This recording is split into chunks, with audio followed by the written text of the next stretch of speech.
लेकिन हार वहाँ इंडिया गठबंधन ने चुनाव जीता और अच्छे खासे मेजॉरिटी के साथ जीता। लेकिन हरियाणा में बाजी पलट गई है। कैसे पलट गई उस पर लगातार चर्चा हो रही है।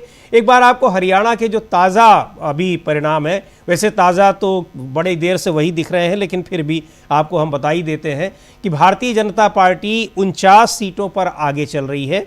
इंडियन नेशनल कांग्रेस पार्टी 36 सीटों पर है और इनेलो, जिसको इंडियन नेशनल लोकदल, इनेलो 2 सीटों पर आगे है। स्वतंत्र उम्मीदवार इंडिपेंडेंट 3 सीटों पर हैं। अगर जीत की बात की जाए तो भारतीय जनता पार्टी अब तक 27 सीटें जीत चुकी है। ये इलेक्शन कमीशन के आंकड़े हैं।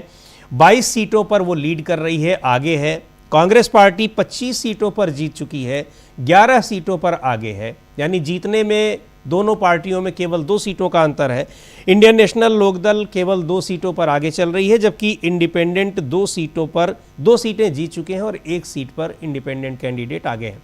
ये ताज़ा आंकड़े हैं और अभी जैसे लगातार आंकड़े बदलेंगे या फिर यही रहते हैं, वो आपको हम लगातार अपडेट करते रहेंगे। लेकिन हरियाणा में जिस तरह से बाजी पलटी है, ये माना जा रहा था कि कांग्रेस पार्टी अच्छी खासी मेजॉरिटी के साथ, अच्छे खासे बहुमत के साथ चुनाव जीतने जा रही है, लेकिन वही अच्छा खासा बहुमत अब भारतीय जनता पार्टी को मिलता दिख रहा है।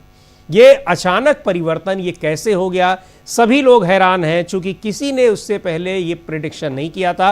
राजनीतिक दलों की बात नहीं करेंगे, राजनीतिक दलों में तो कोई नहीं कहेगा चुनाव से पहले कि वो उनकी पार्टी हारने जा रही है। तो चाहे नायब सिंह सैनी ने दावा किया हो, चाहे कांग्रेस पार्टी के नेताओं ने दावा किया हो, या अभी कुछ देर पहले तक भूपेंद्र सिंह हुड्डा का अगर वो बयान होगा तो हम आपको सुनवाएंगे भी। भूपेंद्र सिंह हुड्डा ने कहा कि आखिरी गोल हम ही करेंगे, यानी अभी भी वो जीत की उम्मीद बनाए हुए हैं।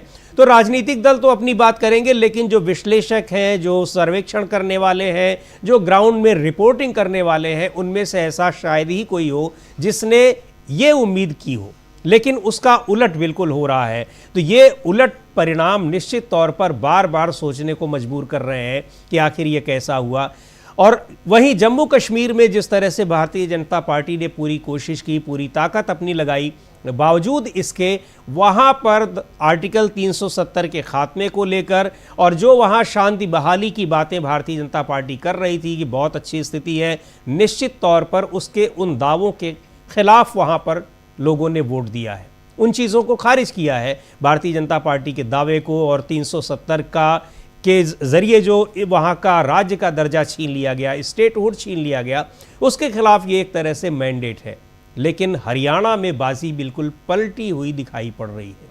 अब क्यों पलटी हुई बाजी दिखाई पड़ रही है, ऐसा क्या हो गया, इस पर लगातार हम लोग चर्चा कर रहे हैं। लेकिन अब एक बड़ा सवाल ये है कि क्या ये हरियाणा के स्थानीय नेताओं की जीत है, यानी वहाँ के जो भारतीय जनता पार्टी के पुराने मुख्यमंत्री थे मनोहर लाल खट्टर, या नए मुख्यमंत्री जो हैं और जिनके चेहरे पर ही एक तरह से चुनाव हो रहा था, नायब सिंह सैनी, या फिर जो संभावित मुख्यमंत्री अनिल विज है या और दूसरे नेता हैं।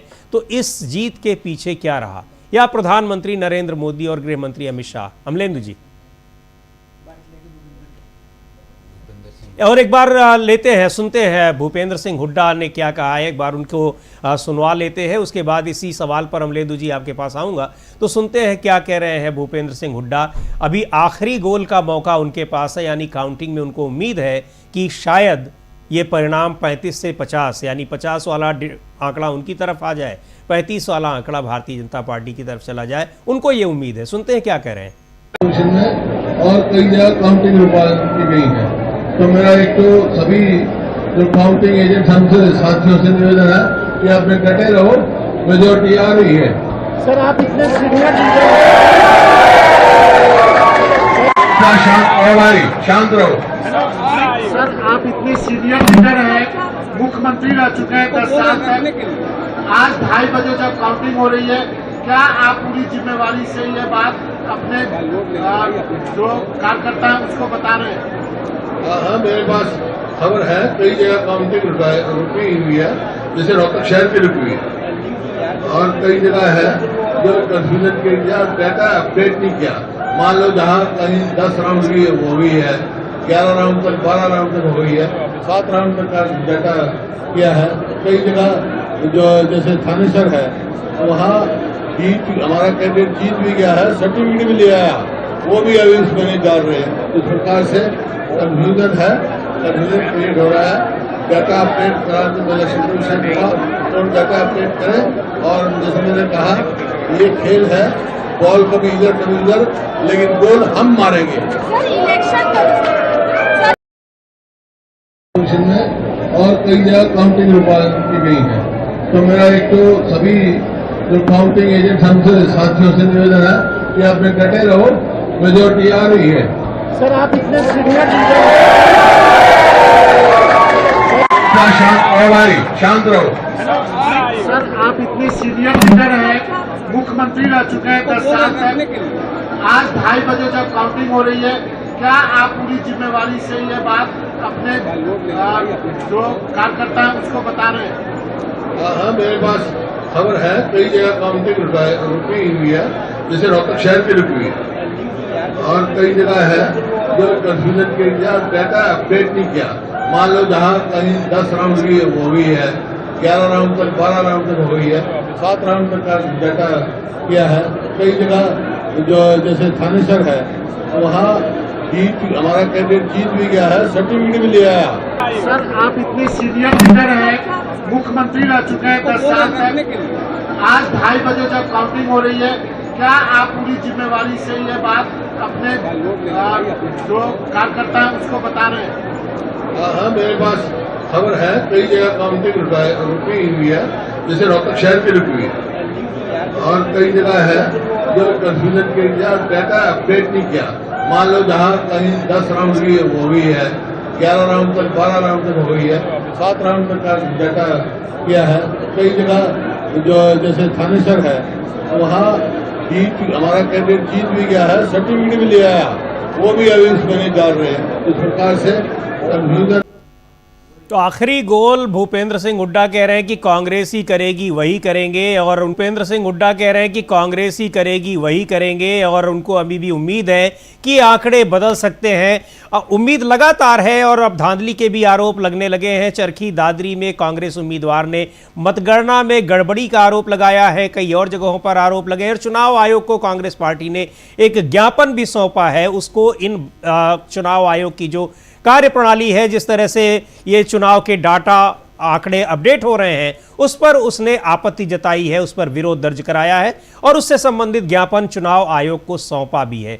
लेकिन इस बीच अमलेंदु जी एक जो बात है उसमें लगातार घिर रही हैं। अगर ये परिणाम आ रहे हैं, इस बात को मैं उल्लेख कर रहा हूं बार बार, उसमें कुमारी शैलजा की भूमिका पर बड़े सवाल उठ रहे हैं। लगातार हमारे पैनलिस्ट चाहे प्रशांत जी हों, शकील अख्तर साहब हों, और बात सही है, चूंकि लगातार उनकी गतिविधियां जिस तरह से थी, पहली बार वो चुनाव प्रचार के मैदान में तभी दिखी थी जब राहुल गांधी की एंट्री हो रही है कायदे से।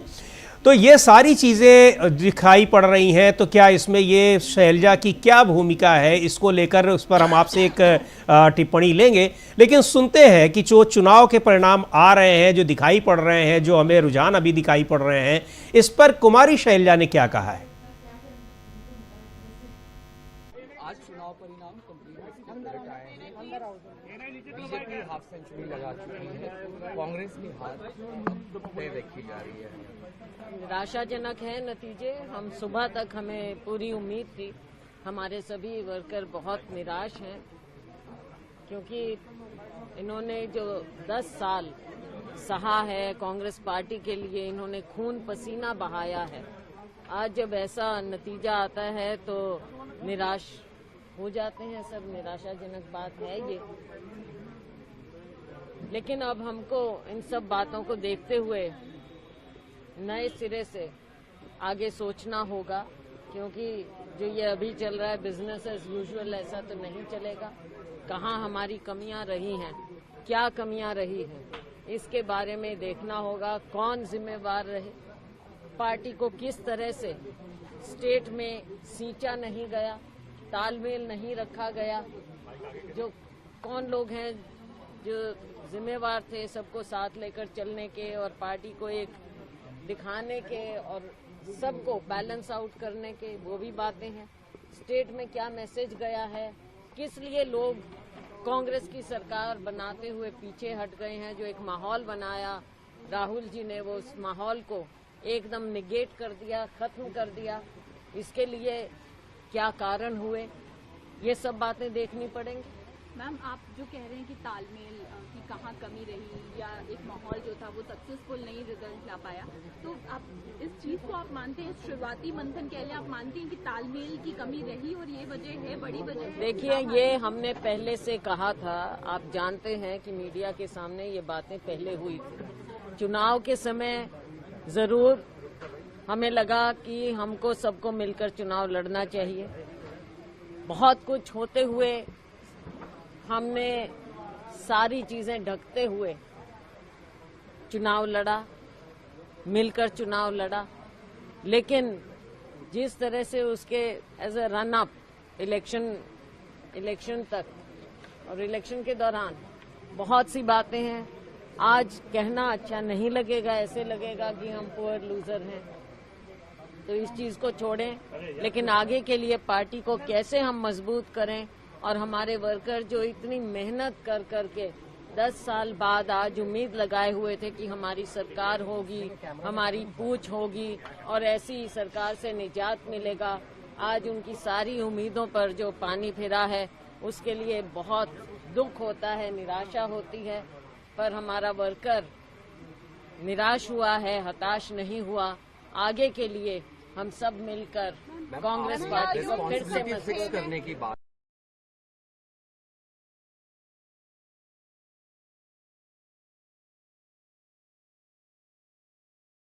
उनके वर्कर्स भी बहुत निराश हैं, लेकिन हताश नहीं है, यानी उत्साह अभी बरकरार है।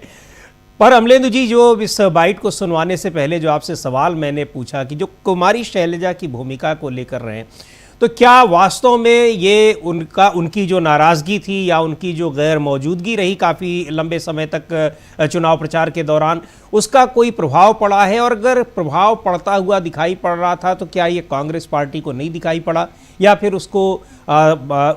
उससे अपने को उसको मेकअप करने के लिए कांग्रेस पार्टी ने क्या किया?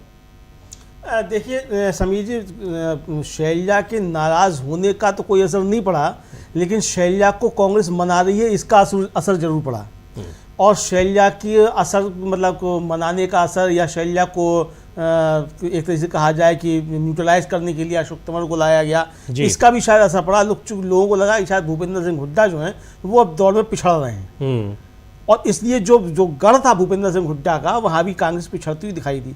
और शैलजा को तो समीर जी देखिए, वो भले ही उनका आया हो था कि वो उनके पिता भी तिरंगे में गए थे, वो भी तिरंगे में जाएंगी, लेकिन हम लोग देखेंगे कि बहुत जल्दी जो भाषा वो लगातार चुनाव के दौरान बोली और अब बोल रही हैं, तो चाहे वो डायरेक्ट चाहे इनडायरेक्ट वो कांग्रेस से अलग होंगी। अब वो ये साफ तौर पर समझा जा रहा है। लेकिन सवाल ये कि कांग्रेस इसको पहले क्यों नहीं समझ पाई थी? ये कांग्रेस की अपनी अंदरूनी चीज़ें हैं समझिए, जो कि बहुत चीज़ें हो सकती हैं, क्योंकि छत्तीसगढ़ की प्रभारी यही थी शैलजा, और इनके ऊपर छत्तीसगढ़ में काफ़ी ज़्यादा आरोप लगे थे कि छत्तीसगढ़ का चुनाव हरवाने में शैलजा का बड़ा योगदान है। उत्तराखंड की भी इंचार्ज थी, वहाँ भी आरोप लगे थे कि इनका बहुत योगदान है, वहाँ भी जीती हुई बाजी उत्तराखंड में कांग्रेस हारी थी। छत्तीसगढ़ में समझा जा रहा था भूपेश बघेल वहाँ कमबैक कर रहे हैं, अच्छा उन्होंने काम किया है, लेकिन वहाँ भी शैलजा इंचार्ज थी। तो आज जो शैलजा यहाँ बातें कर रही है, यहाँ भी अभी वो अपना कोई दोष बताने की बात नहीं कर रही हैं, बल्कि अभी वो कि वो कौन लोग थे जो साथ लेके सबको नहीं चल सकते थे। अरे साथ लेके चलने की क्या था? जब राहुल गांधी ने आकर के आपका हाथ पकड़ के आपको किया, और पहली जो उनकी सभा हुई वो आपके क्षेत्र में हुई, बिल्कुल, तो फिर ये किसके ऊपर ये है? तो इसलिए जो शैलजा का रोल, वो शैलजा का रोल हराने में नहीं है, बल्कि शैलजा का रोल वो माहौल बीजेपी के पक्ष में बनाने के लिए है कि हुड्डा शायद कांग्रेस के अंदर कमजोर पड़ रहे हैं। ये जब संदेश गया, उसके बाद मुझे लगता है कि कांग्रेस जो है वो उसको नुकसान हुआ है, और जो कांग्रेस को हम नुकसान होता हुआ देख रहे हैं वो इन्हीं क्षेत्रों में देख रहे हैं। दूसरा ये कि जो कांग्रेस के प्रत्याशी हार रहे हैं, उनमें से अधिकांश वो हार रहे हैं जो टिकट शैलजा ने दिलवाए थे, वो अधिकांश हारते हुए दिखाई पड़ रहे हैं। तो ये बहुत सारी चीज़ें, तो इसमें शैलजा कहीं ना कहीं कोई ना कुछ तो कल्प्रिट हैं। अब ये कांग्रेस को तय करना है कि वो किस तरीके से करती है और क्या, मतलब अभी भी ये मैं कहूँगा कि अगर ये नतीजे जो हैं यही आते हैं जो इस समय चल रहे हैं, मतलब जो रुझान चल रहे हैं जी, तो फिर कांग्रेस को अंदर अपना करना पड़ेगा, और नतीजे बदलते हैं तब भी शैलजा के रोल को लेकर कांग्रेस को करना पड़ेगा। और दूसरा रणदीप सिंह सुरजेवाला के रोल को लेकर के भी कांग्रेस को काफ़ी कुछ विचार करना पड़ेगा, चूंकि सुरजेवाला भी एक तो अपने बेटे के उससे बाहर नहीं निकले जी और जबकि भाई आप जब महासचिव हैं, आप राष्ट्रीय महासचिव हैं, और फिर आप जो है फिर आपका रोल वहाँ क्या है? तो आप कह रहे हैं कि कई दावेदार हैं मुख्यमंत्री की, मैं भी दावेदार हूँ, शैलजा भी दावेदार हैं, सब दावेदार, सब मुख्यमंत्री के ही दावेदार हैं भाई।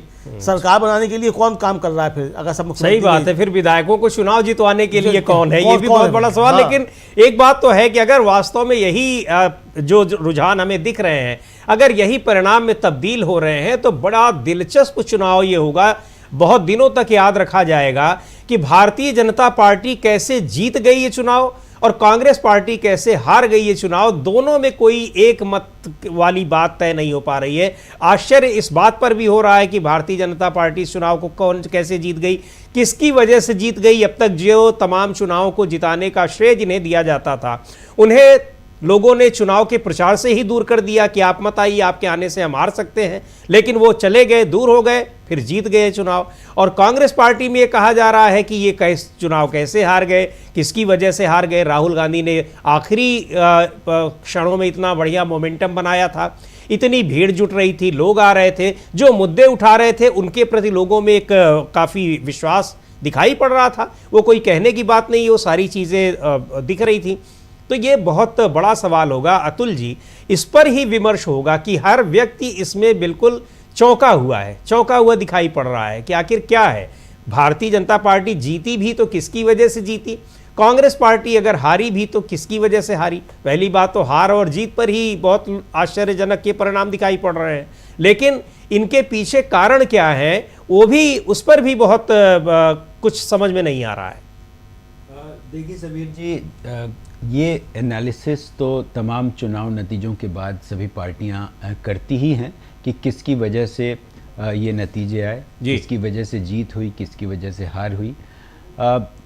और अभी शैलजा की बाइट मैं भी सुन रहा था, उसमें लगातार शैलजा यही कह रही हैं कि इसकी एनालिसिस पार्टी को करनी चाहिए। और ये जो तालमेल बिठाने वाली बात उन्होंने कही कि पार्टी तालमेल बिठाने में नाकाम रही, तो तालमेल बिठाने का क्या मतलब है उनका? तालमेल मतलब ये कि भूपेंद्र सिंह हुड्डा और सुरजेवाला या फिर शैलजा सबके बीच आपस में एक जो तालमेल होना चाहिए, तो क्या ये कोई तीसरा आदमी या कोई केंद्रीय नेतृत्व बिठाएगा?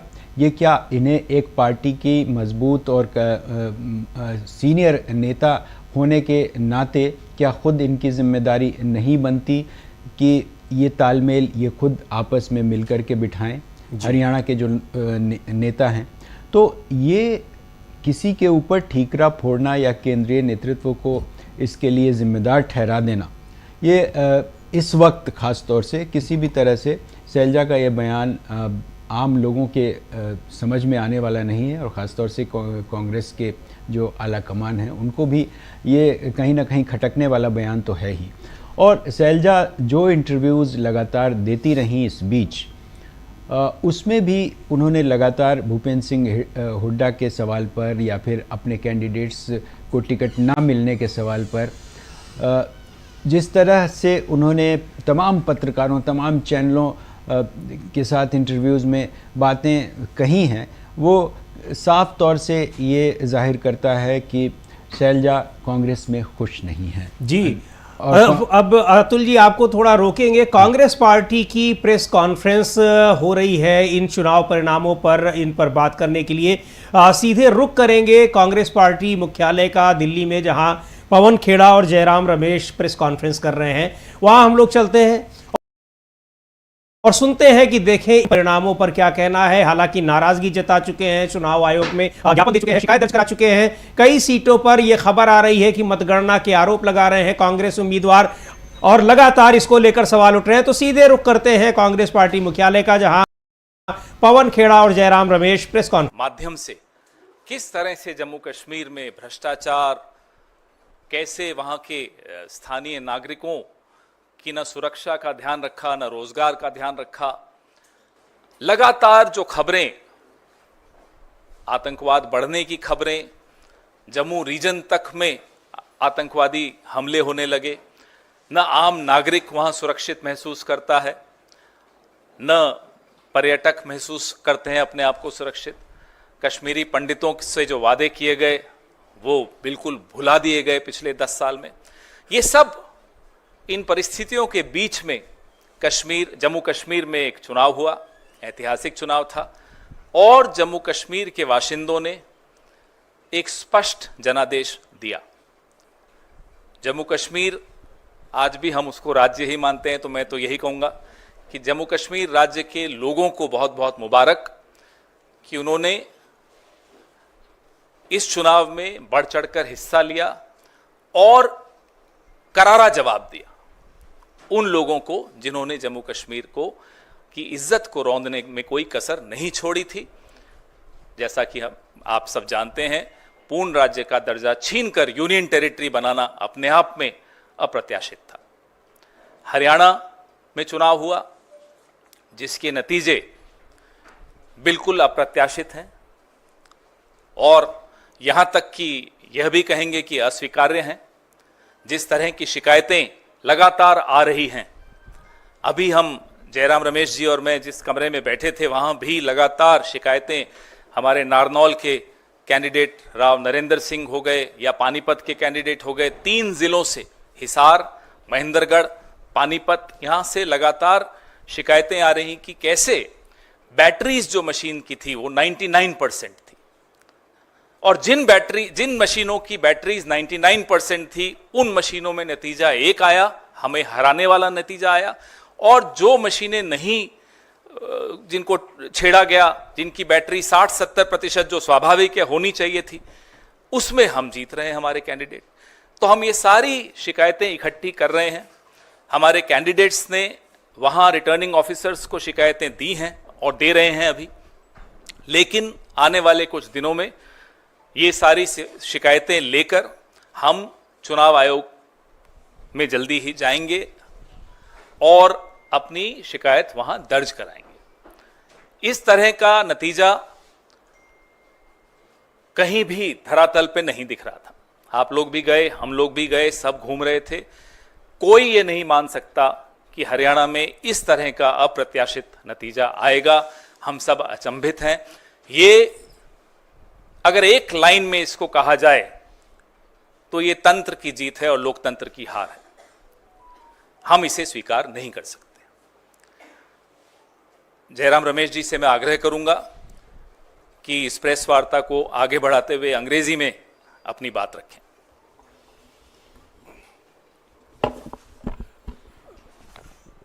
मैं सिर्फ ये बात कहूंगा कि जम्मू और कश्मीर के जनता ने स्पष्ट जनादेश दिया है नेशनल कॉन्फ्रेंस और इंडियन नेशनल कांग्रेस के गठबंधन को। भारी बहुमत से उनको जिताया है। सरकार बनेगी, साझा कार्यक्रम होगा और पूरा प्रयास किया जाएगा। हम पीछे नहीं हटेंगे। इस गठबंधन सरकार की प्राथमिकता यूटी को फिर से पूरे राज्य का दर्जा मिलना ज़रूरी है और यही प्राथमिकता होगी। और भी मुद्दे हैं, विकास से जुड़े हुए मुद्दे हैं। साझा कार्यक्रम, दोनों पार्टियों के मैनिफेस्टो भी है, साझा कार्यक्रम भी तैयार किया जाएगा और एक पारदर्शिता से जवाबदेही और संवेदनशील सरकार ये गठबंधन जम्मू और कश्मीर की जनता को देगी। हरियाणा के संदर्भ में हमने चुनाव आयोग से आज दोपहर से लगातार शिकायत कर रहे हैं। उनसे जवाब भी आया है, उस जवाब का जवाब भी मैं दे रहा हूं और उसके बाद भी 3 या 4 जिलों से बड़े गंभीर शिकायत आए हैं। वो सब कल या परसों हम चुनाव आयोग के सामने पेश करेंगे। पर मैं फिर से दोहराना चाहता हूं, हरियाणा के चुनाव के नतीजे अप्रत्याशित हैं, आश्चर्यजनक हैं और इसको हम स्वीकार नहीं कर सकते क्योंकि ये लोकतंत्र की हार हुई है और तंत्र की जीत हुई है। इसके ऊपर मैं आज कुछ नहीं कहूँगा। जब हम सारे शिकायत इकट्ठा करके चुनाव आयोग से समय मांगेंगे। हम उम्मीद करते हैं कि वो समय हमें मिलेगा। कल या परसों तक हम उम्मीद करते हैं कि हम चुनाव आयोग के सामने एक विस्तार से जो अलग अलग ज़िलों से, अलग अलग असेंबली कंस्टिट्यूएंसी से शिकायतें आई हैं, कुछ आज हमने इलेक्शंस कमीशन के सामने रखा था, पर और भी हैं और बड़े गंभीर मुद्दे हैं ईवीएम को लेकर। और जिस तरीके से एक माहौल पैदा करने की प्रयास की गई, दबाव स्थानीय अधिकारियों पर लाया गया, और जहां जिन जिन सीटों में हमारी हारने की कोई गुंजाइश नहीं थी, वहां हम हारे हैं। मैं समझता हूं ये नतीजा लोक भावना के खिलाफ है, जो जमीनी हकीकत है, और सभी ने ये हकीकत को महसूस किया है। ये नतीजा उसके खिलाफ जाता है। I will just repeat this in English very briefly. The people of Jammu and Kashmir have given a clear, decisive, convincing mandate to the National Conference, Indian National Congress Alliance. The priority for the alliance government will be the restoration of full statehood for the Union Territory of Jammu and Kashmir. Of course, we have our manifestos, we will have a common program, and both the National Conference and the Indian National Congress are duty-bound to give a government, an administration that is responsible, responsive, accountable, and transparent to the people of Jammu and Kashmir. I just want to say that the people of Jammu and Kashmir have defeated the mischievous designs of the BJP to engineer a majority of its own. Till yesterday, this effort was being made, but today, I think the people's verdict has come out very clearly, and the moves of the BJP and those who were managing the elections to somehow cobble up a majority has been defeated. As far as Haryana is concerned, all afternoon I have been in touch with the Election Commission. The Election Commission has replied to my complaints. I have replied to the reply. We have received very serious complaints on the process of counting, the functioning of EVMs in at least 3 districts. In at least 3 districts. There are more that are coming in. We have spoken to our senior colleagues in Haryana, and this information is being collected. We hope to present this in a consolidated form to the Election Commission tomorrow or day after. We will seek time, but I just want to reiterate that the results in Haryana are totally unexpected, completely surprising, and counterintuitive. It goes against ground reality. It goes against what the people of Haryana had made their mind up for, which was for change and transformation. I think under these circumstances, it is not possible for us to accept the results that have been announced today. Serious questions have been raised by our candidates. We will bring it to the notice of the Election Commission.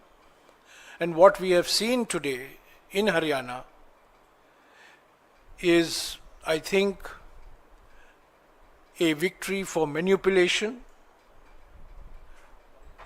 a victory for subverting the will of the people, and it's a defeat for transparent democratic processes. So I will only say this, but the chapter on Haryana is not complete. It will continue. The chapter in Jammu and Kashmir, of course, there will be a coalition government. And as I said, till yesterday, various attempts were being made to ensure that the majority will not. 30 सीटों में से कांग्रेस सिर्फ 6 जीत पाई है, 6 पे ही आगे चल रही है, आप लोगों के खाते में उतनी ही आई। वहाँ पर एज ए पार्टी आप लोगों को नुकसान हुआ है, और आपके जो कोलिशन पार्टनर्स हैं शिवसेना की तरफ से, जो उनकी सांसद है, उन्होंने कहा जहाँ पर भी कांग्रेस की बीजेपी से सीधी लड़ाई होती है वहाँ पर कांग्रेस उनको नहीं हरा पाती, अलायंस के साथ ही हरा पाती है। और हरियाणा में आपको लगता नहीं कि इन फाइटिंग का नुकसान हुआ? 16 आपके सिटिंग विधायक जो है वो चुनाव हारे हैं, उस पर क्या कहेंगे आप? हरियाणा के बारे में जो कुछ हमें विश्लेषण करना है ज़रूर हम करेंगे, पर पहली बात, हमें इलेक्शन कमीशन तक जो शिकायतें आ रही हैं अलग अलग ज़िलों से, वो पहुंचाना है। हमने क्या किया, क्या नहीं किया, गलती कहाँ हुई, इसका विश्लेषण ज़रूर होगा, इस पर चिंतन ज़रूर होगा, बहस ज़रूर होगी, एक समिति का भी गठन होगा। ये प्रथा रहा है कांग्रेस पार्टी में, और सबसे बातचीत करके ही ये विश्लेषण होगा। पर अभी विश्लेषण का वक्त नहीं है। अभी सबसे महत्वपूर्ण बात यह है कि हमसे जीत छीना गया है, तंत्रों का दुरुइस्तेमाल हुआ है, दुरुपयोग हुआ है, और लोगों की जो भावना थी, और सब ने ये महसूस किया कि ज़मीनी हकीकत बदलाव के पक्ष में था, परिवर्तन के पक्ष में था, और आज वो परिणाम जो आया है उसको नहीं दर्शाता। तो प्राथमिकता हमारे लिए ये है, विश्लेषण ज़रूर होगा।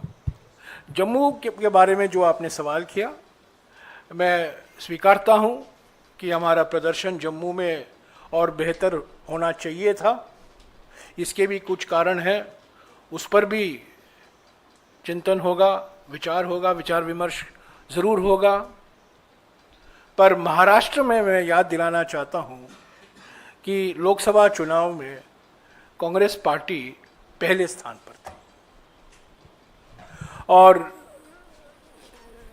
गठबंधन का एक धर्म होता है, जो हमारे आपस की बात होती है हम एक दूसरे से बोलते हैं, मीडिया के द्वारा हम नहीं बोलते हैं।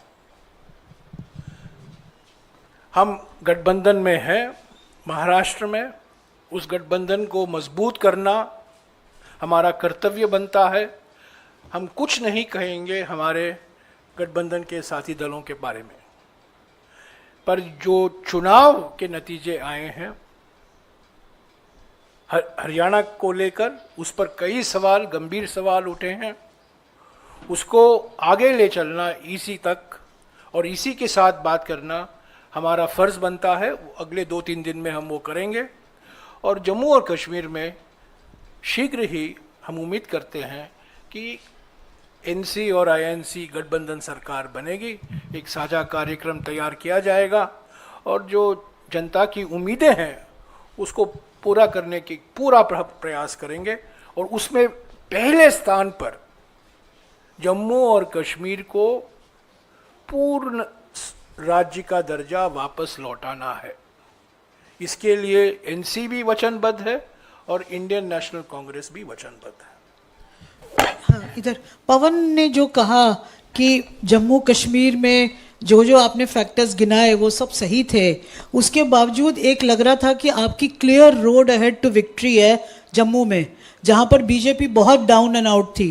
क्या ये सच है कि जो रिपोर्ट्स वहाँ से आ रही हैं कि आपका पार्टी यूनिट, आपके लीडर्स, यहाँ तक कि आपका general secretary in charge of Jammu Kashmir completely compromise थे और उन्होंने बीजेपी से सकम करके कॉम्प्रोमाइज करके ये हार आपके हाथ में दी है, क्योंकि 6 सीट में ये अभी आगे हैं और कितना गिरेगी पता नहीं या ऊपर होगी। पर ये जो सिचुएशन है, जो आपने बीजेपी को विक्ट्री दी है जम्मू में, ये आपकी पार्टी के लोगों ने दी है, क्या इसे आप एग्री करेंगे? जैसा कि मैंने कहा, जीतें या हारें उस पर तुरंत प्रतिक्रिया देना ना केवल गलत होता है, वो प्रतिक्रिया सही भी नहीं होती। बिना विश्लेषण के, बिना सबसे इनपुट लिए, बिना सब कार्यकर्ताओं से बैठक करके उनके विचार जाने, मैं नहीं मानता कि इस तरह की किसी प्रतिक्रिया पर हम कोई मोहर लगा सकते हैं। सर, अरे पूछ लीजिए।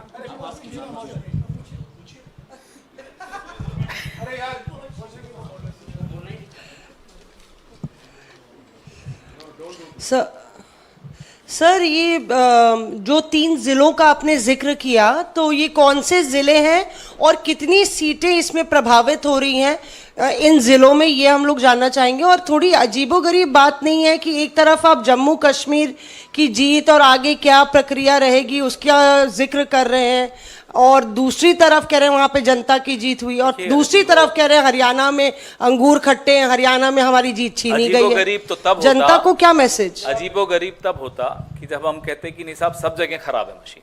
हम पूरे हरियाणा के लिए भी नहीं कह रहे कि सब जगह खराब है।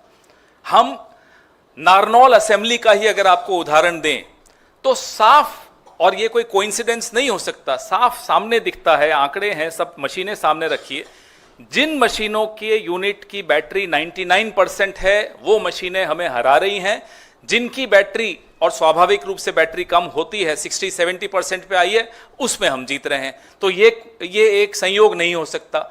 ना केवल नारनौल में ये बात है, पानीपत में ये बात है। आपने बोला कौन कौन से जिले, हिसार, महेंद्रगढ़, पानीपत, ये 3 में तो है, और बाकी जगहों से भी छुटपुट ऐसी शिकायतें आनी शुरू हुई हैं। रात तक जितनी भी शिकायतें इकट्ठी होंगी, कल तक जितनी इकट्ठी होंगी, फिर जैसा कि जयराम रमेश जी ने कहा, हम चुनाव आयोग तक जाएंगे।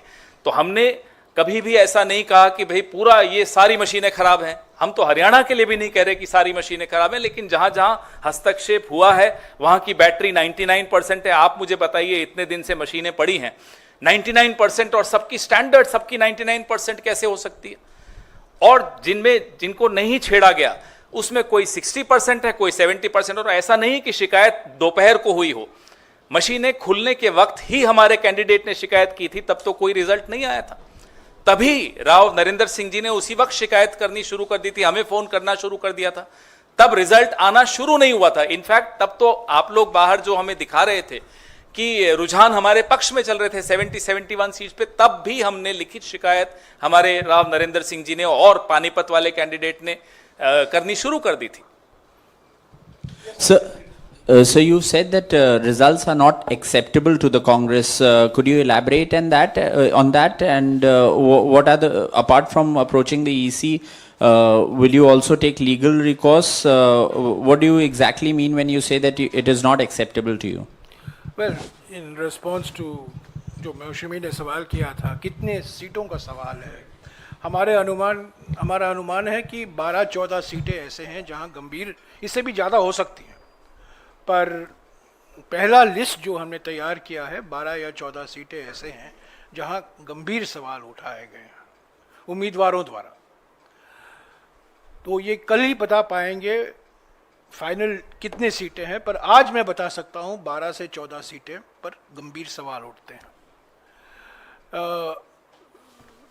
The reason why we are not accepting it is because not only is it surprising, not only is it unexpected, but there are serious issues that have been raised on the integrity of the counting process, of the functioning of the EVMs in at least 4 districts, as my colleague has already identified, in which about 12 to 14 constituencies are involved. It could be more.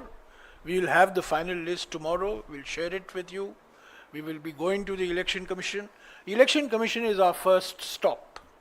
We have to go to the Election Commission. It's a constitutional body, it's an independent body. We expect it to function constitutionally and independently. And so we will be seeking time from them. We hope to get time from them. We hope to submit our list of detailed complaints to them, and then afterwards whatever is required to be done will be done. But as of today, we cannot accept the fact that the results reflect the proper functioning of our democratic system. There are serious questions on the integrity of the instruments of the system, namely the EVM, and also the extraordinary pressure that has been brought to bear on local administration officials. Remember, Haryana has been a double-engine government, so it's a double-engine pressure. It's a pressure from the state government and a pressure from the union government as well. So there was an environment in which people have lost by 200 votes, 300 votes, 50 votes. People who were leading, who had healthy leading margins, have ended up losing by 100, 200, 250 votes. This can be explained only by manipulation and pressure.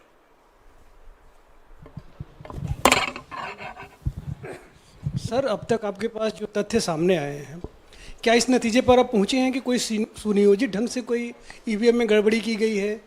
क्या आप ऐसा कोई नतीजे पे पहुंचे हैं कि कोई सुनियोजित ढंग से हुआ है ऐसा कुछ, या अभी उसमें देखना बाकी है कि ईवीएम में गड़बड़ी कोई बड़े पैमाने पर की गई है? भाई, अगर 99% बैटरी स्टैंडर्ड एक के बाद एक मशीनों पे निकल रही हो और उन्हीं मशीनों पे कांग्रेस का उम्मीदवार हार रहा हो, जिन मशीनों पे 60-70 स्वाभाविक जो होना चाहिए उतनी बैटरी उस पे हम जीत रहे हो, तो आप बताइए सुनियोजित नहीं माना जाएगा तो क्या माना जाएगा? ये नतीजे सवाल खड़े करते हैं और इन सवालों को ढूंढना हम सबका राजधर्म है। हम सबको इस लोकतंत्र को बचाने के लिए इन सवालों का जवाब ढूंढना चाहिए, आपको भी और हमको भी।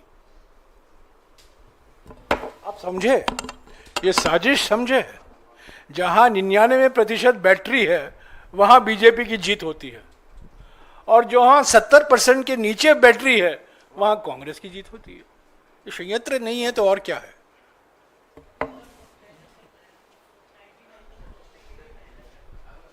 हाँ जी, 2 राज्यों के चुनाव हो जाने के बाद नहीं, अभी इन 2 राज्यों तक ही सीमित रखेगा। नहीं, राज्यों के बाद मैं उसी पे सवाल कर रहा हूँ। 2 राज्यों के चुनाव हो जाने के बाद परिणाम भी आ गए हैं, तो ईवीएम को लेकर के क्या मत हैं आपके? यही तो बात कर रहे हैं हम लोग। चलिए, और कोई सवाल? हाँ जी,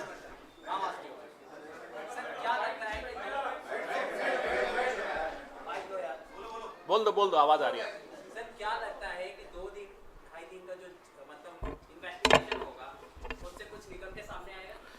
हमारा जो काम है और जो कर्तव्य है, चुनाव आयोग के दरवाजे पे दस्तक देना और तेज दस्तक देना ताकि आवाज आप सब तक पहुंचे, और उसके बाद जिम्मेदारी चुनाव आयोग की है इस लोकतंत्र को जीवित रखने की।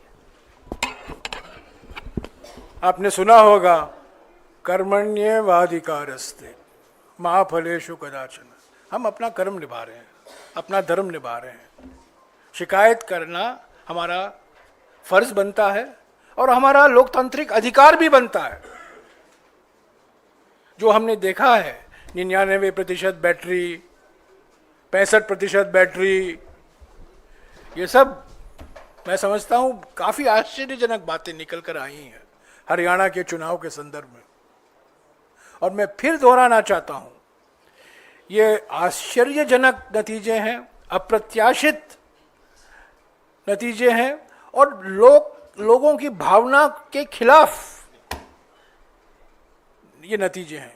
जो माहौल था, जो जमीनी हकीकत था, उस माहौल के खिलाफ है। मैं समझता हूं बीजेपी भी नहीं उम्मीद करती थी कि वो हरियाणा जीतने वाले हैं। जितवाया गया, जीते नहीं है, जितवाया गया। हाँ Sir, talking about Jammu Kashmir, one thing that has been the constant demand of National Conference is the restoration of Article 370. What will the Congress stand beyond that? Will the Congress support over there? Because the mandate that has come, it has come specifically for the National Conference, and this is one of their demands. So what will the Congress stand beyond Article 370 now? For the Indian National Congress and an alliance with the National Congress. The political atmosphere in J&K was transformed after the Bharat Jodo Yatra. And that transformation had an effect on all political parties which were seen to be aligned with the Indian National Congress. So let's not underestimate the importance of the role of the Indian National Congress. The National Conference has scored a handsome victory. And we congratulate the National Congress. They are our ally.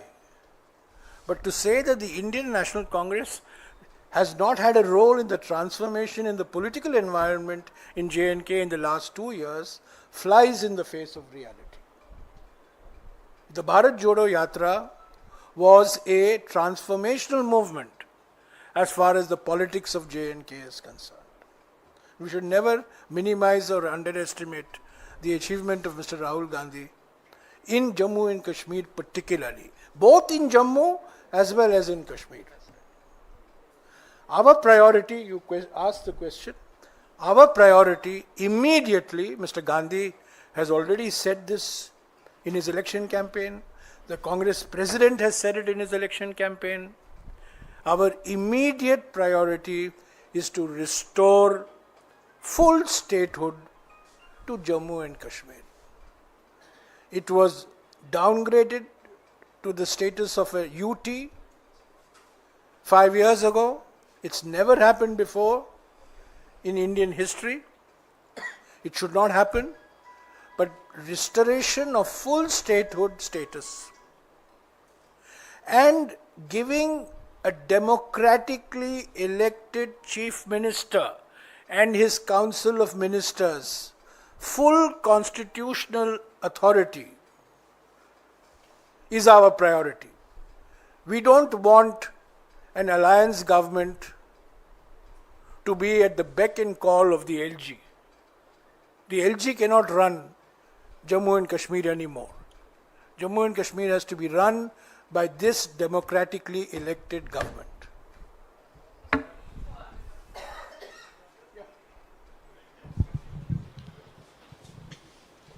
Sir, that the Congress candidate from Jind, his name is Bijender Singh, we just got his bite and he's stating he's lost the election by 32 votes. You were mentioning that a lot of elections have been lost in very thin margins.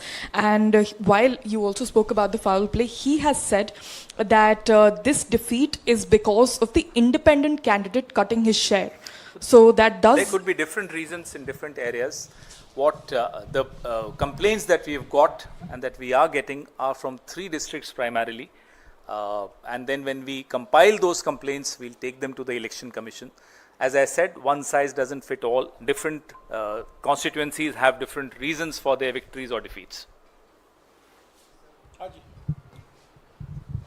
Sir, अभी मैंने एक BJP के राष्ट्रीय प्रवक्ता का interview किया तो उनका कहना है कि जब कांग्रेस जहां जीती वहां ईवीएम सही होता है, जब वो हार जाती है तब कहती है ईवीएम खराब होता है। तो इस पर सर क्या कहेंगे आप? 2009 में अडवाणी जी ने एक किताब का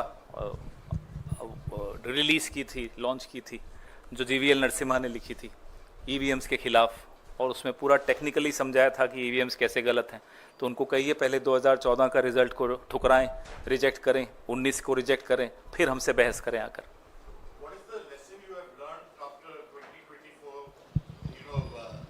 Sabha elections, the fact that the Congress did reasonably well, and now having all eggs in one basket, allowing infighting to take place, and are not really reading the writing on the wall that you have to have a house in order. If there was any lesson that was learned in 2024 was for Congress to be united and fight together.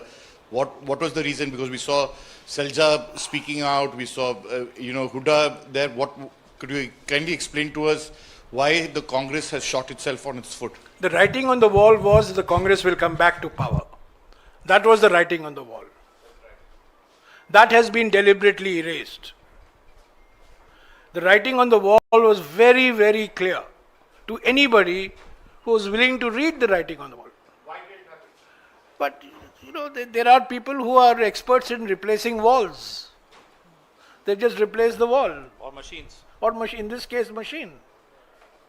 So I have already explained, I don't think you were there when I was explaining, that as far as the results are concerned, Haryana result, our first priority is to collate, consolidate all the complaints that have come from candidates from the 3 districts today. There will be other complaints, and we hope to submit this to the Election Commission tomorrow evening or day after. That is our immediate priority. Simultaneously, of course, we will sit and introspect why the result went the way it did. It was everybody's expectation that the Congress would win comfortably in Haryana. I think all I can say is that the Congress has been made to lose. Congress has not lost. Congress has been made to lose in Haryana. And you have not heard the last of the Haryana result.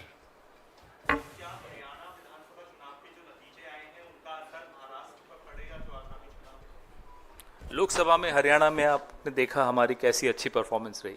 कभी भी किसी एक नतीजे को दूसरे नतीजे से तुलना नहीं करनी चाहिए, यही हम सीखे हैं पिछले 20-25 साल। बिल्कुल नहीं, जोश बढ़ गया है, हमारे कार्यकर्ताओं में रोष भी है, गुस्सा भी है, और हमारे समर्थकों में भी पूरा रोष है। अगर कोई ये सोच लेता है कि हमारे हाथ से जीत छीन सकता है, तो आने वाले चुनावों में उसको जवाब मिलेगा। Thank you.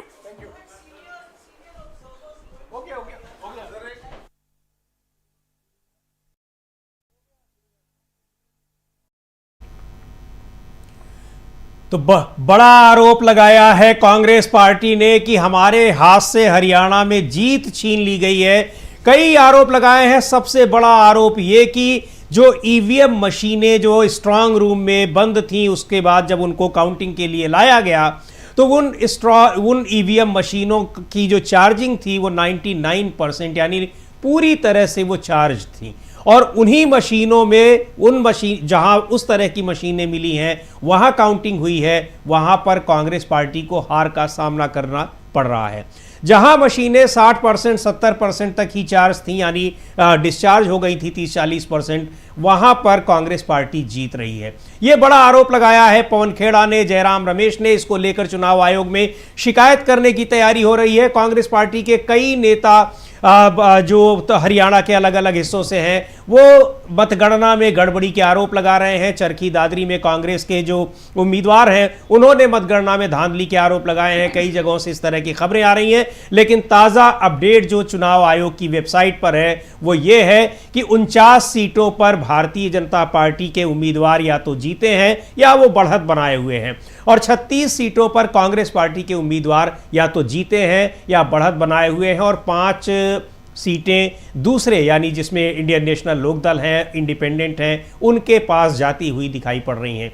तो ये एक बड़ी खबर। उधर जम्मू कश्मीर में नेशनल कॉन्फ्रेंस और भारतीय राष्ट्रीय कांग्रेस का गठबंधन, इंडिया गठबंधन, पूर्ण बहुमत हासिल कर चुका है, सरकार बनाने जा रहा है। फारूक अब्दुल्ला ने कह दिया है कि उमर अब्दुल्ला मुख्यमंत्री होंगे, जम्मू कश्मीर के अगले मुख्यमंत्री। वहां अगर सीटों की टैली देखी जाए तो भारतीय जनता पार्टी को 29 सीटें मिली हैं, नेशनल कॉन्फ्रेंस और कांग्रेस के अलायंस को 49 सीटें मिली हैं, पीडीपी को 3 सीटें मिली हैं, और अदर्स को, अन्य को 9 सीटें मिली हैं।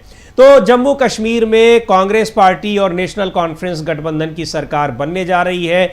उमर अब्दुल्ला वहां मुख्यमंत्री बनेंगे, और हरियाणा में फिलहाल कांग्रेस पार्टी की हार हुई है और भारतीय जनता पार्टी वहां सरकार बनाने की स्थिति में है। 49 सीटों पर वो जीत हासिल करती हुई दिखाई पड़ रही है, यानी जो 46 सीटों का जादुई आंकड़ा है, जो बहुमत का आंकड़ा है, उसको पार करती हुई दिखाई पड़ रही है। कांग्रेस पार्टी बड़े आरोप लगा रही है, लेकिन इन आरोपों के बाद अब आगे क्या होता है, ये बड़े आरोप हैं, और ये बिल्कुल नए तरह का आरोप है अमलेंदु जी। मुझे लग रहा है कि जो मशीनों की चार्जिंग की बात जो कर रहे हैं, अब इसमें क्या टेक्निकलिटी है क्या नहीं है, लेकिन ये सही बात है। वही बात पवन खेड़ा और जयराम रमेश भी कह रहे थे कि कोई ये अनुमान नहीं लगा सकता था कि वहां कांग्रेस पार्टी हार जाएगी और भारतीय जनता पार्टी जीत जाएगी। क्या कहते हैं? बिल्कुल समीर जी, आप ठीक कह रहे हैं। और जिस समय सुबह हम लोग लाइव थे और एकदम बिल्कुल सुबह ही था, उसी समय ये हमने भी खबर ब्रेक की थी, पानीपत में रोक दी गई है चूँकि वहाँ धांधली हो रही है, ये आरोप लगाया है कांग्रेस ने, और वहाँ मशीनें जो 99% चार्ज मिली हैं, इसको लेकर कांग्रेस ने वहाँ आरोप लगाया है, वहाँ मतगणना रोकी गई है। ये हम लोगों ने भी खबर ब्रेक की थी सभी सुबह, और उस समय तो वास्तव में हम लोग भी दिखा रहे थे, उस समय भाई 70 पे कांग्रेस जो थी वो आगे बढ़ रही थी और 15 पे बीजेपी सिमटी हुई थी। ये उस समय के रुझान थे सुबह के। तब ये समझ में आ रहा है कि हाँ वास्तव में कुछ ना कुछ गड़बड़ी हुई है। और सबसे बड़ी बात ये है समीर जी कि जो नायब सिंह सैनी का बयान था अभी 2 दिन पहले का, और उनका कहना है कि सारे इंतजाम कर लिए गए हैं, तो वो कौन से इंतजाम कर लिए गए हैं और कांग्रेस ईवीएम को रोएगी, मतलब बड़ी कहा जाए कि दृढ़ता के साथ नायब सिंह सैनी कह रहे थे, तो इसका मतलब वो इंतजाम कर चुके थे, तभी वो बता रहे थे। और ईवीएम को रोएगी ये भी बता रहे थे, इसका मतलब वो इंतजाम किए जा चुके थे। तो वो किस तरीके से इंतजाम किए ये चीजें अब देखिए समीर जी है क्या जी। अब ईवीएम की गड़बड़ी है, किसी की गड़बड़ी है, जब तक कि पूरी व्यवस्था परिवर्तित नहीं होगी तब तक दिक्कतें बढ़ी रहेंगी। अब राजीव कुमार मुख्य चुनाव आयुक्त हैं, 2 और चुनाव आयुक्त हैं, अब वो इसी सरकार ने नियुक्त किए हैं। सुप्रीम कोर्ट के ऊपर जिस तरीके पहरे बताए जाते हैं, तो ये सारी चीज़ें हैं। तो एक अकेली मशीन नहीं है, बहुत से और भी कारक हैं। और मशीनें आखिर संचालित कहाँ से होती हैं, मशीनों को संचालित करने वाला कौन है, मशीनों पे एक्शन कौन लेगा। अब मशीनों के ऊपर सुप्रीम कोर्ट का आदेश आया कि भाई जो दूसरे और तीसरे नंबर के प्रत्याशी हैं वो उसका खर्च जमा करके 5% मशीनों की जांच करवा सकते हैं जी। लेकिन वो चूंकि सुप्रीम कोर्ट ने ये नहीं बताया उसमें कि कितना खर्च जमा करना है, चुनाव आयोग ने बाद में वो एक सर्कुलर जारी कर दिया कि प्रत्येक मशीन का 42,000 रुपया जो है लगभग वो जमा करना होगा जांच के लिए। अब 5% मशीनों का अगर कराना होगा समझिए तो 1 करोड़ों में बैठ जाता है, और खर्च आपको चुनाव में करना है लाखों का, तो किस तरीके से 5% मशीनों की जांच हो जाएगी। तो यानी चुनाव आयोग ने सुप्रीम कोर्ट के उस आदेश में भी निकाल लिया कि किस तरीके से मशीनों की हेराफेरी होने दी जाए और उसकी पूरी जांच नहीं होने पाए जी। बिल्कुल, ये चुनाव आयोग ने रास्ता निकाल लिया बिल्कुल। और ये जो आरोप लगे हैं कि मशीनें पूरी तरह से फुल्ली चार्ज्ड थी, यानी 99% पूरी तरह से वो चार्ज थी, उस पर चुनाव मतदान अधिकारी ने वहां पर अब कुछ स्पष्टीकरण दिया है, उसके बारे में बताया है। सुनते हैं जरा उनका क्या कहना है। लेकिन कांग्रेस पार्टी ने ये बड़े आरोप लगाए हैं और कई जगहों पर लगाए हैं, केवल 1-2 जगह पे नहीं, कई हरियाणा के 90 सदस्यीय विधानसभा में कई जगहों पर, और उन सारी जगहों पर उनका ये कहना है कि वो सारी जगह ऐसी हैं जहां पूरी तरह से चार्ज्ड मशीनें पाई गई, वहां कांग्रेस पार्टी हारती दिखाई पड़ रही है। सुनते हैं मतदान अधिकारी क्या कह रहे हैं। सर क्या समस्या है? समस्या ये आ रही है कि पानीपत शहरी कॉन्स्टिट्यूएंसी की काउंटिंग चल रही थी, 2 राउंड बड़े अच्छे तरीके से संपन्न हुए। तीसरे राउंड में 6 ईवीएम ऐसी आई जिनमें बैटरी परसेंटेज 99% शो हुई, और जब उनका डाटा निकाला गया वोटिंग का तो उसमें खाली भारतीय जनता पार्टी के कैंडिडेट को 60 से 70% इंक्रीज आ रहा है। बाकी जो नॉर्मल ईवीएम हमारी खुल रही है राउंड में, जिसमें एक 70 से 72-78% बैटरी बैलेंस है, वहां पे नॉर्मल काउंटिंग आ रही है। जो डाटा आ रहा है वो एक्चुअल डाटा आ रहा है, जिससे हम सभी जितने भी कैंडिडेट हैं अंदर सबके एजेंट मौजूद है, वो सब संतुष्ट है। बट 99% बैटरी परसेंटेज जिस भी उसमें आ रही है, उसमें खाली एक बीजेपी ही क्यों इंक्रीज कर रही है, वो भी मोर देन 60 और 65%। क्वेश्चन इज दिस, हमने काउंटिंग रुकवा दी है। इलेक्शन ऑब्जर्वर जो हमारे काउंटिंग ऑब्जर्वर है वो रिजॉल्व कर रहे हैं। 6 मशीनें हमने उनके सुपुर्द करवा दी है। काउंटिंग पानीपत शहरी की रोक दी गई है। कितने समय के अंतराल में लगातार बैटरी 99 बैटरी अब तीसरे राउंड में 6 पोलिंग बूथ खुले हैं, जिसमें 6 बूथों पे बैटरी 99% है। हमने ऑब्जेक्शन किया है, इलेक्शन कमीशन को मेल की है। हमारे जो आरओ टेबल पे जो हमारे साथी बैठे हैं वो इस बात को ऑब्जेक्ट कर रहे हैं, इस बात का संज्ञान ले लिया है और हमने इस बात को रुकवा दिया। एक मिनट, हमने इस काउंटिंग को रुकवा दिया। ये सरेआम धांधली है। आप एक चीज मोटी सी, आप मीडिया के भाई खड़े हैं सारे, हम सवेरे मोबाइल चार्ज करके निकलते हैं या लैपटॉप चार्ज करके घर बैठते हैं, तो उस पे काम करना शुरू करते हैं। जैसे जैसा उसका यूजेज होगा वैसे बैटरी ड्रेन हो जाएगी। आप सबके हाथ में इलेक्ट्रॉनिक डिवाइस है, एक नेचुरल प्रोसेस है। इस बार काउंटिंग बंद, काउंटिंग अभी बंद करा दी गई है। जब तक ये रिजॉल्व नहीं होगा हम आगे काउंटिंग नहीं होने देंगे। 99% का मतलब है बीजेपी धांधली कर रही है, मशीनों में गड़बड़ की गई है, और इस बैटरी से रिलेटेड चुनाव आयोग को। तो ये कांग्रेस पार्टी के जो मतदान एजेंट हैं जो वहां पर मतगणना के समय मौजूद रहते हैं, उनका ये आरोप था, और वहां पर उस समय ये मतदान रुकवा दिए गए क्योंकि कई मशीनें ऐसी मिली जिनमें पूरी तरह से 99% चार्ज थी। ईवीएम मशीनें। और लेकिन अब आपको बता दें, यहां ये पानीपत सीट की बात है और यहां भारतीय जनता पार्टी ने 35,000 वोटों से जीत हासिल की है। अब इनका ये आरोप था, यही बात पवन खेड़ा और जयराम रमेश भी कह रहे थे कि इस तरह की धांधली की कई जगहों से शिकायतें आई हैं, चुनाव आयोग के पास वो जा रहे हैं और जहां जहां पूरी तरह से चार्ज थी मशीनें वहां कांग्रेस पार्टी की हार हुई है। ये कैसे हुआ, वो पूरी तरह से चार्ज मशीनें वहां कैसे पहुंच गई इतने दिनों तक? 3 दिन 4 दिन अगर स्ट्रांग रूम में बंद थी तो, और मशीनें अगर 60-70% ही चार्ज हैं, कम चार्ज हैं, ये 99% चार्ज कैसे रही? ये बहुत बड़ा सवाल है। इसको लेकर पार्टी ने आरोप लगाए हैं, धांधली के आरोप लगाए हैं। कांग्रेस पार्टी इस मुद्दे को लेकर चुनाव आयोग जा रही है, शिकायत कर रही है, वैसे एक ज्ञापन दे भी चुकी है। लेकिन इन सब से क्या होगा अतुल जी? क्या आपको लग रहा है कि चुनाव आयोग इनका कोई संज्ञान लेगा, मतगणना दोबारा कराएगा या फिर कुछ इस पर कार्रवाई करेगा? क्योंकि हर चुनाव में लगभग इस तरह के आरोप लगते हैं, यहां तक कि लोकसभा चुनाव में भी बड़े आरोप लगे। 1 करोड़ से ज्यादा वोट जो है वो अतिरिक्त गिन दिए गए, उस पर अभी तक क्या हुआ क्या नहीं हुआ कुछ भी पता नहीं चल रहा है। तो अब इस मुद्दे पर क्या लगता है आपको? चुनाव आयोग की तरफ से कुछ कांग्रेस पार्टी के हित में कोई फैसला आएगा, कोई उसका प्रभाव पड़ेगा क्या? देखिए, हित में फैसला आएगा या नहीं ये तो कुछ दिनों के बाद पता चलेगा, लेकिन इस पे चुनाव आयोग हो सकता है कि अपनी प्रेस कॉन्फ्रेंस में कुछ सफाई दे कि ऐसा हुआ क्यों, ऐसे कितनी जगहों से इस तरह की शिकायतें आई हैं। बाकी पूरी लिस्ट तो कांग्रेस के पास है ही, कई कंस्टिट्यूएंसीज़ पे इस तरह की शिकायतें मिली हैं और जाहिर सी बात है ये गंभीर बात तो है ही कि आखिर इतने दिनों के बाद पूरी की पूरी मशीन चार्ज कैसे हो गई। यानी कि स्ट्रांग रूम में जहाँ पे मशीनें रखी जाती हैं, अगर आपने वोटिंग की है, 100% चार्ज मशीन है आपकी, आपने वोटिंग की, जनता ने वोटिंग की, तो कहीं ना कहीं वो घट करके 30-40% उसमें कम हो गई होगा। फिर वो ऑफ कर देने के बाद फिर जब आप दोबारा ऑन करेंगे, जैसे कि आमतौर पे मोबाइल हम लोग करते हैं, यूज़ करने के बाद दोबारा ऑन करते हैं तो उतना ही चार्ज मिलता है, बहुत हद से हद 1-2% इधर उधर का फ़र्क पड़ता है। लेकिन आखिर ये 99% कैसे हो गया, ये एक गंभीर सवाल तो है ही। और अब ये ऐसी कितनी मशीनें हैं इसका अंदाज़ा या इसका जो भी आंकड़ा है वो तो बहुत साफ नहीं है। और जितनी मार्जिन ये पानीपत सीट में जीत की है, तो इससे लगता तो है कि बड़े पैमाने पर ऐसा हुआ होगा। और जहाँ भी ऐसी जीत की बात कही जा रही है उसमें निश्चित रूप से एक गंभीर सवाल है। और ईवीएम में इस तरह की जो हेरफेर की कहानियाँ हैं वो हम पहले भी सुनते रहे हैं, और लोकसभा चुनाव की जहाँ तक आपने बात की उसमें भी इस तरह की बहुत सारी शिकायतें थी। लेकिन होता क्या है कि उसके बाद उसका कोई ख़ास असर होता नहीं। अगर उस पर कानूनी लड़ाई की बात होती है तो कानूनी लड़ाई भी बहुत लंबी चलती है, और उस स्थिति में क्या फ़ैसला होता है और किस तरह से चीज़ें मैनेज की जाती हैं ये इस सरकार में कई बार देखा जा चुका है। और ये सारे मामले उठते हैं चुनाव के वक्त। और नायब सिंह सैनी का, जैसे अमलेंदु जी बता रहे थे, जिस तरह से उन्होंने कहा कि सारी चीज़ें सेट हैं पहले से, ऐसा इंतज़ाम हो चुका है, इंतज़ाम हो चुका है, ये दावा किया। तो अगर उसको इससे जोड़ करके देखें तो ये सारे इंतज़ामात भारतीय जनता पार्टी ने अपने तरीके से कर रखे थे ग्राउंड लेवल पे कि कैसे चीज़ों को मैनेज करना है। तो उसका एक छोटा सा ये नमूना अभी हम लोगों ने देखा और सुना।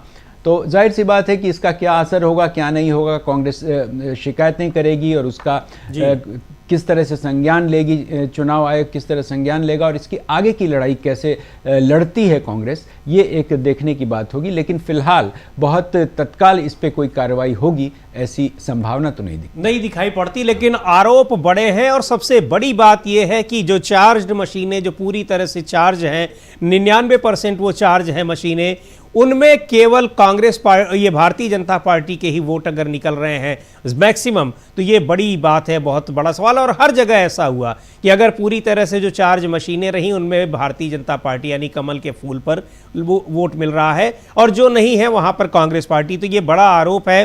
शिकायत दर्ज करा रही है कांग्रेस पार्टी। लेकिन फिलहाल जो ताज़ा स्थिति है, हरियाणा में विधानसभा चुनाव में 90 सदस्यीय विधानसभा में 48 सीटों पर भारतीय जनता पार्टी लीड कर रही है, या उनमें से कुछ सीटें जीत चुकी है, कुछ पर वो आगे है, और 37 सीटें हैं जिनमें कांग्रेस पार्टी लीड कर रही है या जीत चुकी है।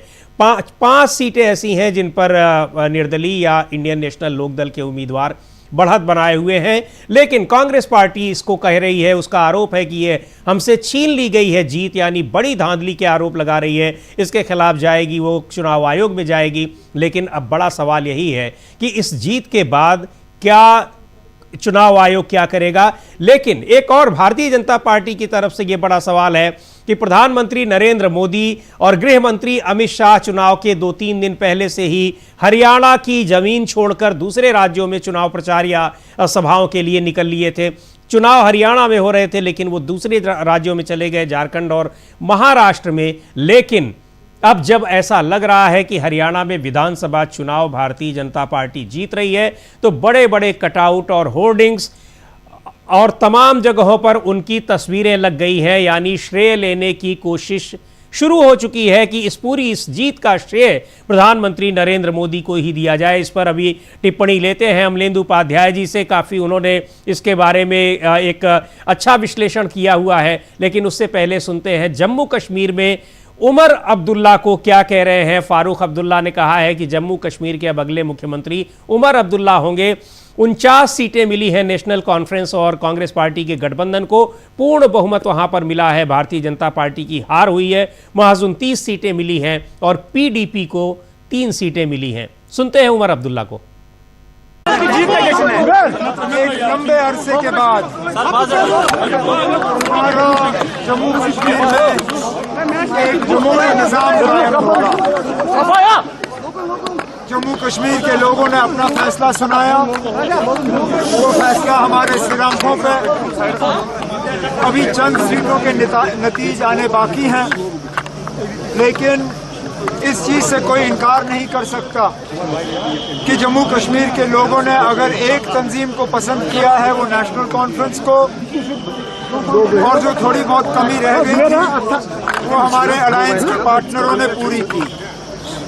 अब फिलहाल तो इस मौके पे मैं सिर्फ तमाम वोटरों का शुक्रिया करना चाहूँगा जिन्होंने इलेक्शन में हिस्सा लिया और उम्मीदवारों को कामयाब किया। लेकिन क्योंकि मैं गांदरबल की सरजमीन पर खड़ा हूँ, मैं यहाँ से गांदरबल के एक एक वोटर का शुक्रिया करना चाहता हूँ, उनका भी जिन्होंने मुझे वोट नहीं दिया, लेकिन खासकर उनका जिन्होंने मुझे कामयाब करके दोबारा यहाँ 5 साल गांदरबल के लोगों का एज एमएलए खिदमत करने का जो मौका दिया है। मैंने गांदरबल के लोगों को पहले ही कहा था कि इन्हें एक दिन मेहनत करनी होगी। इन्होंने मेहनत की, वोट डाले, मुझे कामयाब किया। अब इंशाल्लाह अगले 5 साल के लिए मैं मेहनत करके गांदरबल की खिदमत करूंगा। करेंगे बडगाम या गांदरबल, क्योंकि गांदरबल आपका वेस्टर्न रहा है। सर्टिफिकेट हाथ में लिए हुए अभी 5 मिनट भी नहीं हुए। मुझे साथियों के साथ बैठ के थोड़ा सा इस जीत का मजा लेने दीजिए, उसके बाद हम ये जो सवाल है इनके जवाब बाद में देंगे ना। अभी फिलहाल इस चीज पे मैं बात नहीं करूंगा। हमने लेजिस्लेटिव पार्टी की मीटिंग बुलानी है, लेजिस्लेटिव पार्टी का लीडर चुनना है, उसके बाद अलायंस के साथ बैठ के अलायंस का लीडर चुनना है। अलायंस का लीडर चुनने के बाद we have to stake our claim for government. So there are a lot of important things that need to be decided over the next few days. So let us decide those. Other things like which seat I will continue to represent is something I will decide in a few days. Mandate has been given to you by people. What is this mandate for and what is it against? If there is one thing very clear, the people, particularly of Kashmir and the mountains of Jammu, have voted resoundingly to reject the politics of the BJP and its associate parties, चाहे वो चाहे वो BJP की B team, सी team, D team या ई team हो, जिन लोगों को jail से निकाल के यहाँ इलेक्शन लड़वाए गए, उनकी भी कुछ हालत ठीक नहीं है। पार्लियामेंट के इलेक्शन के बाद एक शख्स जिनको लोगों ने सिंपैथी के बुनियाद पे वोट दिया, उसे ये गलतफहमी हुई कि शायद वो बहुत ही ज्यादा पॉपुलर है और उसने उस पॉपुलैरिटी के बुनियाद पे यहाँ उम्मीदवार उतारे। उसका भी नतीजा सामने है। लोगों ने बीजेपी की सियासत को रिजेक्ट किया है और एक नई उम्मीद जताई है। अब हमारा फर्ज बनता है कि हम लोगों के उम्मीदों के बराबर जो है उतर आएं और काम करें। तो बड़ी जीत हासिल की है नेशनल कॉन्फ्रेंस और इंडियन नेशनल कांग्रेस के गठबंधन ने, और वही कह रहे हैं उमर अब्दुल्ला कि अभी तो जीत का मज़ा लेने दीजिए, बाकी सवाल बाद में पूछिएगा। गठबंधन का नेता कौन होगा और नेशनल कॉन्फ्रेंस का नेता कौन होगा, विधायक दल का नेता कौन होगा। हालांकि फारूक अब्दुल्ला स्पष्ट कर चुके हैं कि अगले मुख्यमंत्री जम्मू कश्मीर के उमर अब्दुल्ला ही होंगे। तो ये बहुत ही बड़ी जीत है, और 10 साल बाद जब विधानसभा के चुनाव हुए हैं जम्मू कश्मीर में, तो निश्चित तौर पर वहाँ के लोगों को जिस तरह मत करने का, वोट डालने का एक इंतज़ार था, और तो राजनीतिक दलों को भी चुनाव का इंतज़ार था, उनको तो इंतज़ार रहता ही है। 10 साल बाद वहाँ विधानसभा के चुनाव हुए हैं, बहुत ही महत्वपूर्ण चुनाव हैं। और 2019 में जब से वहाँ राज्य का दर्जा ख़त्म कर दिया गया था, आर्टिकल 370 को ख़त्म कर दिया गया था, उसके बाद से ही चुनाव की वहाँ घोषणा करने की मांग की जा रही थी, लेकिन नहीं हुई। आखिरकार सुप्रीम कोर्ट के हस्तक्षेप पर वहाँ चुनाव कराने पड़े। अब इस जीत के बाद जम्मू कश्मीर में एक इंडिया गठबंधन की बड़ी जीत तो हुई है, लेकिन हरियाणा में जिस तरह से कांग्रेस पार्टी की हार हुई है, और कांग्रेस पार्टी का कहना है कि यह हार उनकी जीत उनसे जबरन छीनी गई है। आरोप लगा रहे हैं कि तमाम तरह की धांधली हुई है, बड़े पैमाने पर धांधली हुई है। चुनाव आयोग से शिकायत कर रहे हैं, देखना है कि उन शिकायतों का क्या होगा। लेकिन बड़ी बात इस जीत में यह दिखाई पड़ रही है कि प्रधानमंत्री नरेंद्र मोदी, जो हरियाणा में चुनाव प्रचार के 3 दिन पहले से ही हरियाणा छोड़कर चले गए, झारखंड और महाराष्ट्र में सभाएं कर रहे थे, अब जब जीत की उम्मीद दिख रही है तो बड़े बड़े कटआउट और बड़ी बड़ी होर्डिंग्स लगी हुई हैं, उनकी तस्वीरें अब हर जगह लग रही हैं। यानी श्रेय लेने की कोशिश की जा रही है कि इस जीत का श्रेय केवल और केवल प्रधानमंत्री नरेंद्र मोदी को है। क्या वास्तव में ऐसा है अमलेंदु जी? देखिए समीर जी, बिल्कुल वास्तव में ऐसा नहीं है, लेकिन कोशिश की जा रही है नरेंद्र मोदी की तरफ से और उनके समर्थकों की तरफ से। ये निश्चित तौर पे देखा जा रहा है, क्योंकि अगर नरेंद्र मोदी का इसमें कोई हाथ होता, कोई श्रेय उनको मतलब उनकी वजह से जीत हो रही होती हरियाणा में बीजेपी की, तो नरेंद्र मोदी को ज़्यादा रैलियाँ करनी चाहिए थी, जैसे कि उन्होंने जम्मू कश्मीर में ज़्यादा रैलियाँ की। आखिरी समय भी जम्मू कश्मीर में उन्होंने रैलियाँ की, लेकिन उन्होंने हरियाणा को जो था आखिरी समय में छोड़ दिया, वो झारखंड और महाराष्ट्र की तब कूच कर गए थे। तो इसका मतलब उन्होंने बिल्कुल छोड़ दिया था। और हरियाणा में जो बीजेपी की जीत हुई है, वो चाहे कांग्रेस की अपनी कमजोरियां हो, चाहे वो नायब सिंह सैनी जो कह रहे थे इंतजाम कर लिए, उन इंतजाम की वजह से हुई हो, जैसा कि कांग्रेस भी आरोप लगा रही है, या कुमारी शैलजा का जिस तरीके से रोल रहा कांग्रेस के अंदर, उसको लेकर उसकी वजह से हुआ हो, और बहुत से कारण रहे हो। जो राहुल गांधी ने आरोप लगाया था कि जो दूसरे तीसरे जो पार्टियां खड़ी हुई हैं छोटी, ये सब ABCD हैं बीजेपी की, तो उनका भी एक रोल है उसमें। ऐसा नहीं है कि उनका रोल नहीं है, चूँकि वो जिस तरीके से सूचनाएं मिल रही हैं और जिस तरीके के आ रहे हैं परिणाम सामने, उससे साफ लगता है कि वो ABCD ने भी नुकसान पहुँचाया है कांग्रेस को। तो मतलब बीजेपी अपनी उस रणनीति में भी कामयाब रही है। देखिए, कुल मिलाकर के रणनीति के स्तर पर बीजेपी को कामयाब समझा जा सकता है कि बीजेपी रणनीति के स्तर पर कामयाब रही। ये रणनीति किसने बनाई? चेहरे का यहाँ कोई योगदान नहीं है। नरेंद्र मोदी का इस जीत में किसी भी तरीके का कोई योगदान नहीं है। योगदान जो है वो रणनीति का है, ABCD टीम का है और मशीनों का योगदान है। कुल मिलाकर इतना है। अब बाकी पोस्टर जिसके लगवाने हो, हालांकि पहले डर था ये पोस्टर फट सकते हैं, तो नरेंद्र मोदी के पोस्टर उतार लिए गए थे, नायब सिंह सैनी के और JP नड्डा के पोस्टर लगा दिए गए थे।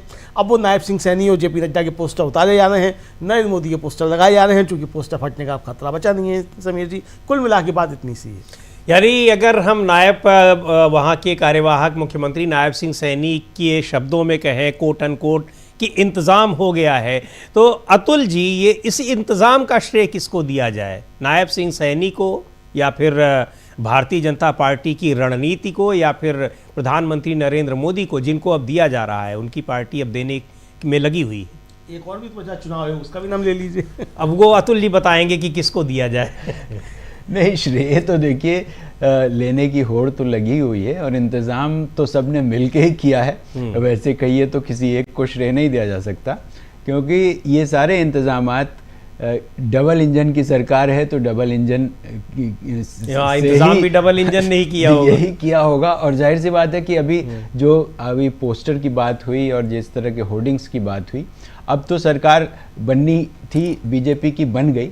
अब सारा का सारा डबल इंजन का मामला आ गया है, केंद्र का मामला है, केंद्र के साथ मिलकर के जो तालमेल बिठा करके काम करना है, तो वो सारी चीज़ें हैं। तो जाहिर सी बात है कि नरेंद्र मोदी देश के सबसे बड़े नेता के तौर पर जिस तरह से उनको प्रोजेक्ट किया जाता है और है भी बीजेपी की तरफ से, तो उस चेहरे को अभी आउटराइटली कोई रिजेक्ट नहीं कर सकता। जाहिर सी बात है, एनालिसिस में हम लोग बेशक ये बात कहें कि उनका असर कम हुआ है, लेकिन अभी आने वाले वक्त में ढेर सारे चुनाव और भी होने हैं, ख़ास तौर से महाराष्ट्र के और झारखंड के चुनाव हैं कल, और अगले साल दिल्ली का चुनाव है, बिहार का चुनाव है, बहुत सारे चुनाव हैं।